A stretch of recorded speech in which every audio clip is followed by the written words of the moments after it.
દેવતાઓને નિહાળીશું અને તેવું એક વાતાવરણ બનાવીશું તો એ જોવાથી પણ આપણા જીવનમાં કંઈક દિવ્ય ગુણ તે વાતાવરણ પ્રાપ્ત થઈ શકે છે.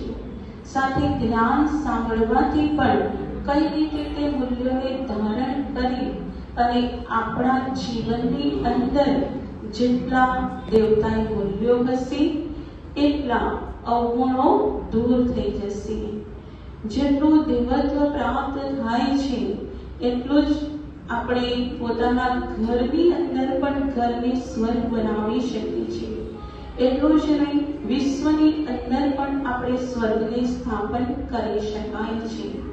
એટલે ચૈતન્ય દેવીઓને નિહાળતા આપણે મનમાં તે લક્ષ્યને પ્રાપ્ત કરવાનું જ છે કે આપણે પણ તેવા દેવતાઓ જેવા જ બનવાનું છે. તો તે અહીંયા આપણે ચૈતન્ય દેવતાઓનું જે સ્થાપના કરી છે, સાથે આધ્યાત્મિક પ્રદર્શની છે અને જે અહીંયા રાવણની સાથે અત્યારે જે ડિજિટલ વિકારો છે તો એની પ્રવેશતા અત્યારે આપણે જોઈ રહ્યા છીએ. તો તે જ અહીંયા પ્રેક્ટિકલમાં બતાવવામાં આવશે. તો જેનાથી આત્માઓ જે અહીંયા લાભ લેશે તેમને વધુ ને વધુ આત્માની જાગૃતિ થઈ શકશે.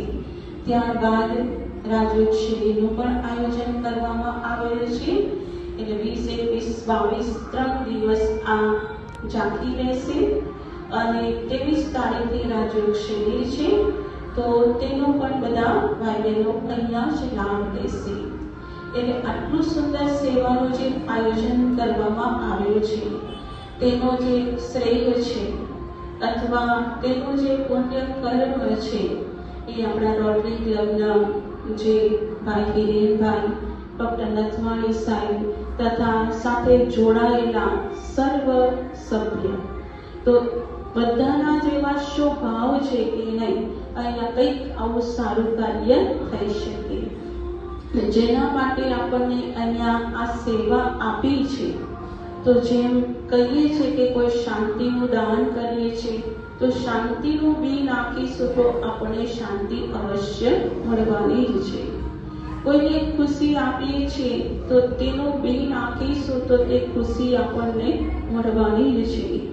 આ જ રીતે જે સમય વખતે આ સેવામાં આ બધા ભાઈ બહેનો સહયોગી બન્યા છો તો સમય વખતે પરમાત્મા પણ આપણને સહયોગ આપવા માટે તૈયાર થઈ જાય છે.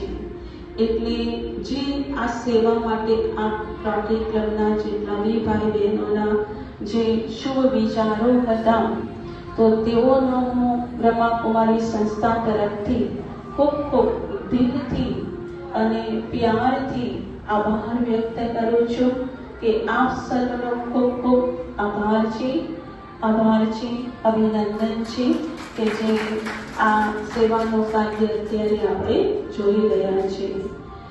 અને આગળ પણ જે કાર્યક્રમ શિબિર થશે તેમાં પણ આ બધા ચોક્કસ લાભ લેજો.